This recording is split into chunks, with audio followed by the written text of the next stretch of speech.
Violência em São Paulo. Walter Pimentel, jornalista da Fundação Casper Libero, é assassinado durante assalto a supermercado na Zona Norte.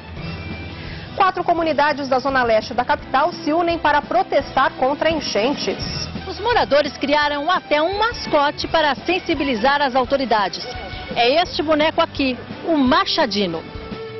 Crise econômica nos Estados Unidos. A agência de classificação rebaixa a nota de risco do país pela primeira vez na história.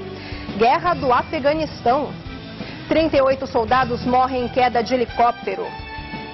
E a encenação de uma peça de teatro italiano sobre pernas de pau.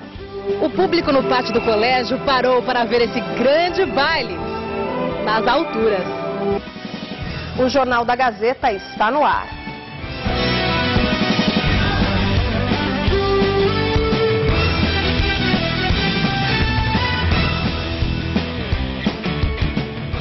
Mais uma vítima da violência em São Paulo. Nós, do Jornal da Gazeta, lamentamos informar o assassinato do jornalista Walter Pimentel, funcionário da Fundação Casper Libero. O crime aconteceu na noite de ontem, durante assalto a um supermercado na Zona Norte de São Paulo. Walter tinha 43 anos e trabalhava há 19 na empresa. Atualmente era pesquisador do Gazeta Doc, Departamento de Documentação e Pesquisa da Gazeta Press, empresa da Fundação Casper Libero. Ele foi morto por volta das 8 horas da noite de ontem. Walter Pimentel empacotava as compras que havia feito quando 4 homens encapuzados invadiram o estabelecimento. 2 renderam o jornalista e um terceiro bandido baleou Walter na cabeça, fugindo com a carteira dele. Os assaltantes também levaram cerca de R$350 do caixa do supermercado.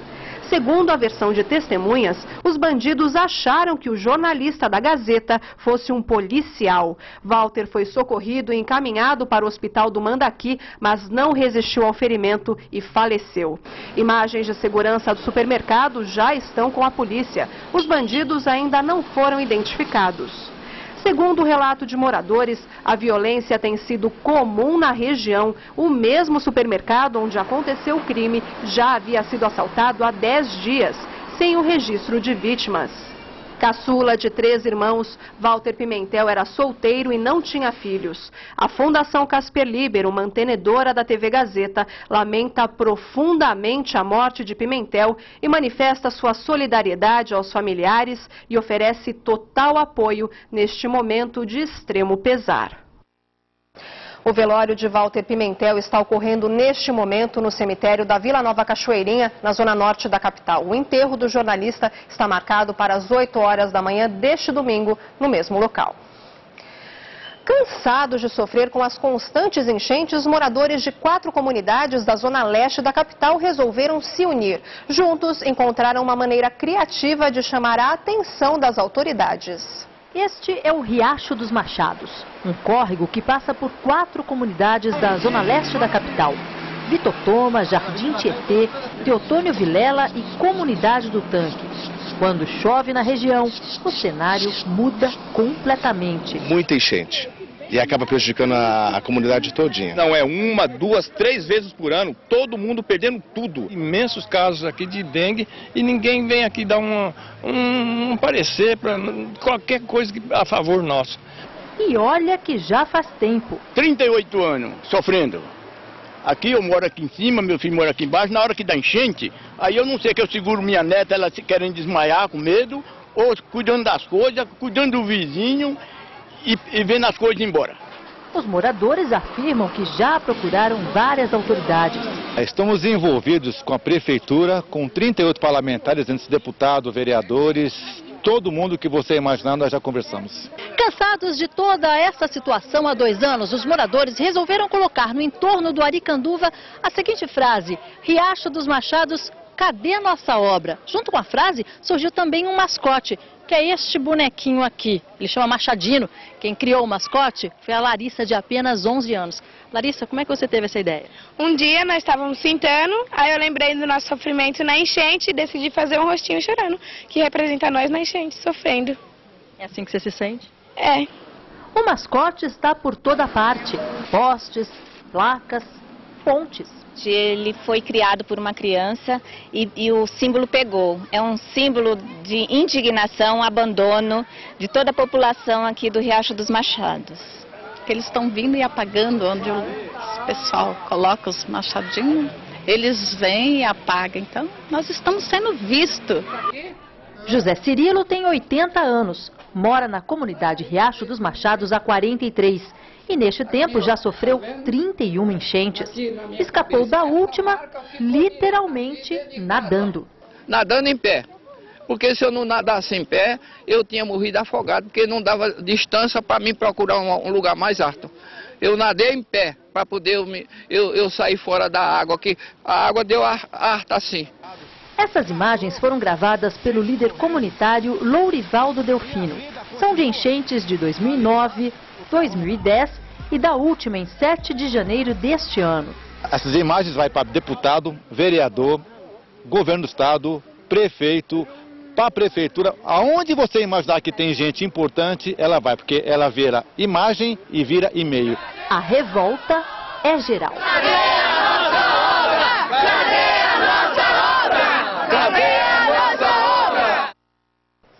Em nota, a Prefeitura informou que a canalização do Riacho dos Machados já foi concluída, o que contribuiu para amenizar os problemas causados pelas chuvas na região. Ainda de acordo com a Prefeitura, as obras para a construção de uma nova rua ao longo do riacho estão paradas porque aguardam a desapropriação de alguns imóveis. Além disso, a Secretaria de Infraestrutura Urbana e Obras já tem elaborado um projeto para a construção de um piscinão no local.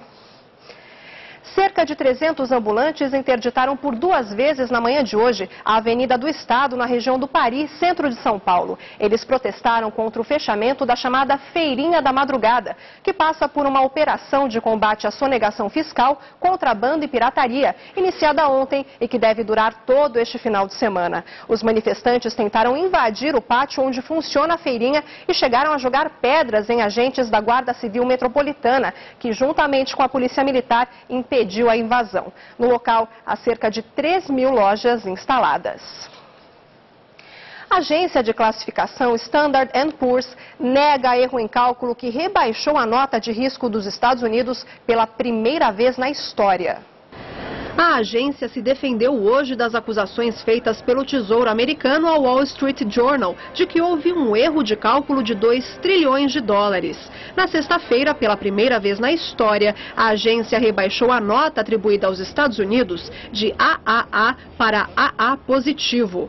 Em comunicado, informou que a consolidação fiscal estipulada pelo Congresso americano e a administração da crise não foram suficientes para estabilizar a dinâmica da dívida do governo a médio prazo. A disputa entre os partidos democrata e republicano sobre a política fiscal americana também teriam deixado a agência pessimista sobre a capacidade do país em conter o déficit. A notícia de que os Estados Unidos perderão espaço entre os mercados considerados os mais seguros do mundo para os investidores teve impacto negativo nas bolsas. Houve queda na Ásia, na Europa e nas Américas. Nesta semana, a Bovespa teve um dos piores desempenhos e registrou queda de 5,72%, a maior desde novembro de 2008. Veja agora o que é destaque nas principais revistas do país. A revista Veja desta semana traz a capa Pânico nas Bolsas e analisa os mecanismos para isolar o Brasil dos perigos da crise econômica mundial. Outra reportagem da Veja aponta a atuação de um lobista que defende interesses de várias empresas dentro do Ministério da Agricultura.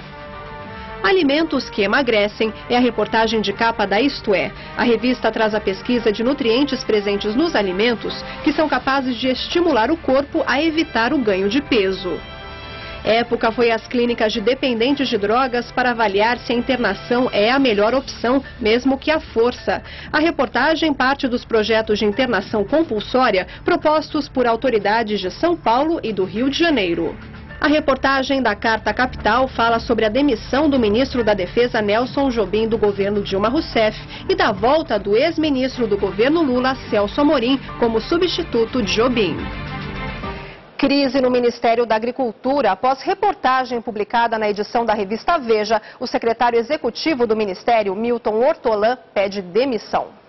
Segundo a revista, o secretário Milton Ortolan, auxiliar direto do ministro Wagner Rossi, tinha relações com um lobista que atua dentro do ministério, defendendo interesses de empresas. Júlio Frois, o suposto lobista, teria, segundo a revista Veja, um escritório clandestino dentro do ministério, no qual prepararia editais, analisaria processos de licitação e defenderia os interesses de empresas nesses processos. Frois se apresentava como representante do ministério e, em entrevista, afirmou conhecer o ministro Wagner Rossi e o secretário executivo Milton Ortolan. Em nota divulgada pela assessoria do Ministério da Agricultura e na qual informa sobre o pedido de demissão, Milton Ortolan nega ter cometido irregularidades e pede que sejam feitas investigações em todos os níveis considerados necessários. Ainda na nota divulgada à imprensa, Ortolan se coloca à disposição das autoridades para quaisquer esclarecimentos. Em outro comunicado, o ministro da Agricultura, Wagner Rossi, do PMDB, nega ser amigo ou ter participado de reuniões com o suposto lobista Júlio Frois. O Ministério da Agricultura vem sofrendo denúncias desde que Oscar Jucá Neto, irmão do senador Romero Jucá, do PMDB, afirmou em entrevista que existiam bandidos na Conab, Companhia Nacional de Abastecimento, e sugeriu que o ministro Wagner Rossi participava de esquemas de corrupção. Um dos principais jornais do fim de semana traz nova denúncia contra o Ministério da Agricultura. Manchete da Folha de São Paulo: Ministério vira cabide de emprego familiar do PMDB. E no estado de São Paulo, líderes temem rebaixamento das notas na Europa. Depois dos Estados Unidos, países se mobilizam para impedir contágio. Governo Obama faz ofensiva contra agências.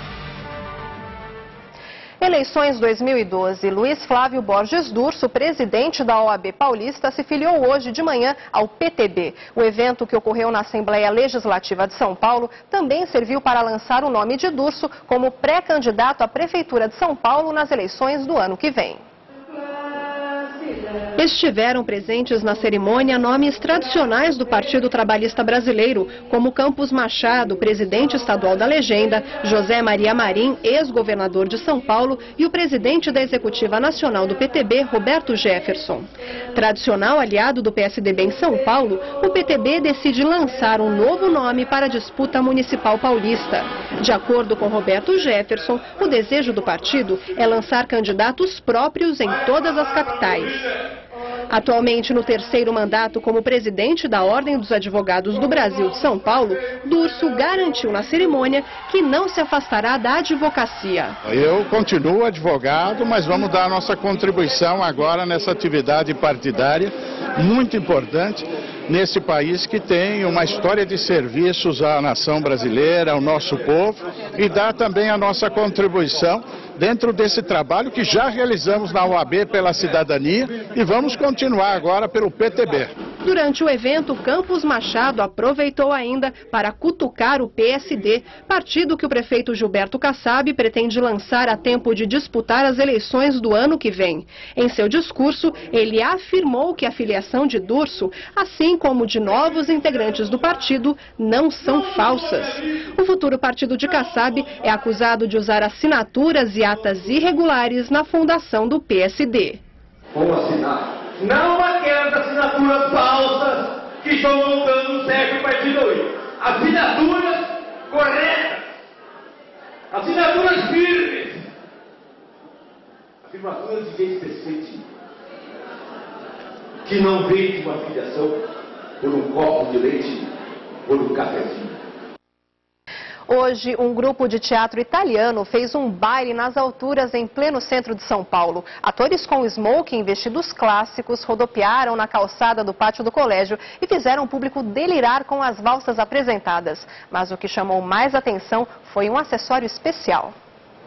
Assim, à primeira vista, aqui no camarim, pode parecer que os atores se preparam para uma peça tradicional.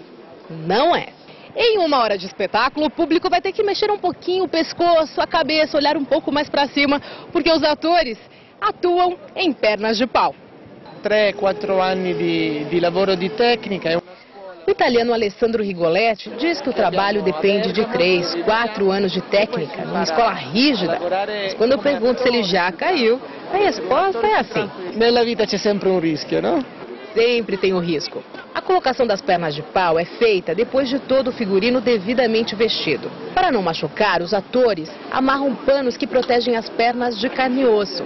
Com 39 anos de estrada, o grupo Teatro Tascabili de Bérgamo, da Itália, já se apresentou para mais de 1 milhão de pessoas, em quase 30 países. Sempre ao ar livre, nas ruas e com as clássicas pernas de pau. Veterana da companhia, a atriz Caterina Scott explica que é preciso encontrar uma nova estabilidade com as pernas. Mas siccome l'attore cerca sempre dei disequilibri... Mas o ator procura o desequilíbrio, porque desequilíbrio é vida, diz ela. A apresentação no pátio do colégio, no centro de São Paulo, faz parte da mostra realizada pelo Centro Cultural Banco do Brasil. E o público, mesmo debaixo de sol forte, prestigiou o grande baile.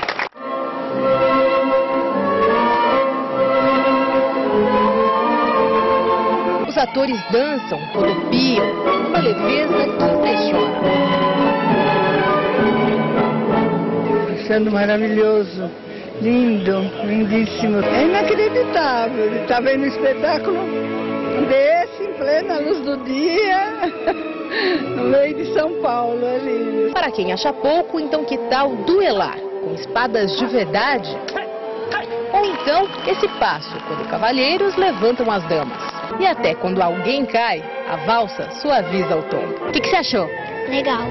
Tinha visto alguma coisa parecida? Não. Eu gostei. Nós viemos correndo aqui desde que ouvimos a notícia ontem. Tinha que chegar aqui a tempo. Graças a Deus chegamos. Valeu totalmente.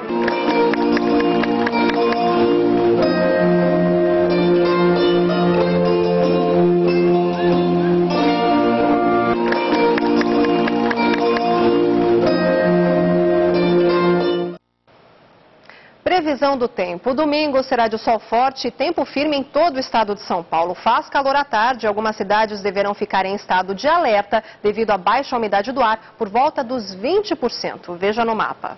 O sol brilha entre algumas nuvens e não chove no oeste e no noroeste de São Paulo. Mínima de 16 graus em Votuporanga, que assim como o Presidente Bernardes terá máxima de 32 graus. Tempo firme com sol forte também nas cidades do centro-norte paulista. Mínima de 15 graus em Franca e a máxima chega aos 34 em Ribeirão Preto.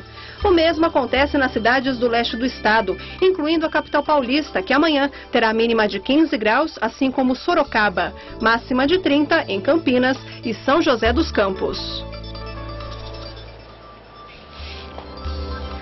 Moradores do Vale do Ribeira, no interior de São Paulo, começaram a voltar para casa depois dos alagamentos causados pelas chuvas do começo da semana. Em Barra do Turvo, os serviços de água, luz, telefonia e transporte público já foram restabelecidos. Em Eldorado, que chegou a decretar estado de calamidade pública, o nível do Rio Ribeira está retornando ao seu leito normal, mas ainda há 1.500 pessoas desabrigadas. A situação também começa a voltar ao normal em Iporanga, Jacupiranga, Registro, Pariqueraçu, Sete Barras e Iguape. Sobram construções e faltam trabalhadores qualificados nas principais capitais do Sudeste. Pedreiros, serventes e carpinteiros estão voltando para os estados de origem e com boas opções de trabalho. E já que está difícil encontrar profissionais com experiência, o setor da construção civil do Rio de Janeiro investe em treinamento. Com o aquecimento da construção civil, a necessidade por mão de obra qualificada para grandes empreendimentos aumentou. Muitos trabalhadores estão retornando para as cidades de origem. O fenômeno passa a se dar no Sudeste, São Paulo, Rio de Janeiro e todas as demais capitais, com a falta de mão de obra, com o apagão da mão de obra. Mão de obra que não foi trabalhada, que não foi preservada durante tanto tempo. Pelo contrário, fugiu do setor por falta de oportunidades. Esse quadro também mexeu com a espera na entrega dos imóveis prontos. Para evitar os indesejados atrasos, as construtoras estão tendo que mudar a maneira de trabalhar. Este engenheiro agora é também supervisor de treinamento. Fica de olho na obra e no serviço dos contratados. A demanda por mão de obra ficou muito grande. Então, com isso, a gente teve que começar um caminho novo para conseguir essa mão de obra que estava faltando no mercado e até a mão de obra que estava migrando de volta para as regiões norte, nordeste. Rafael leu no jornal sobre a oportunidade de vagas. e largou o emprego de vigilante. Dentro da construção civil você tem crescimento, pode chegar a engenheiro ou até arquiteto. Henrique já foi garçom, faxineiro, vendedor, agora faz parte dessa nova força de trabalho. Vaga para trabalho sempre tem, oportunidade. O que está faltando são pessoas qualificadas para exercer a função. No caso, pessoas que estiverem interessadas, se empenharem, deixar de sair um pouco para fazer um curso extra no teu tempo vago, é o mais indicado. Olha como está a sala de aula do Senai. Eu acho o ramo da construção civil muito proveitoso, porque o homem nunca para de construir e tem muita oportunidade de emprego. E para acabar com esse machismo também, né? Mulher também pode trabalhar na construção civil. Salários dentro do mercado de construção civil estão em alta. E eu acho que esse é um grande benefício para o trabalhador. A seguir, Japão faz homenagem aos 120 mil mortos pela bomba atômica em Hiroshima há 66 anos.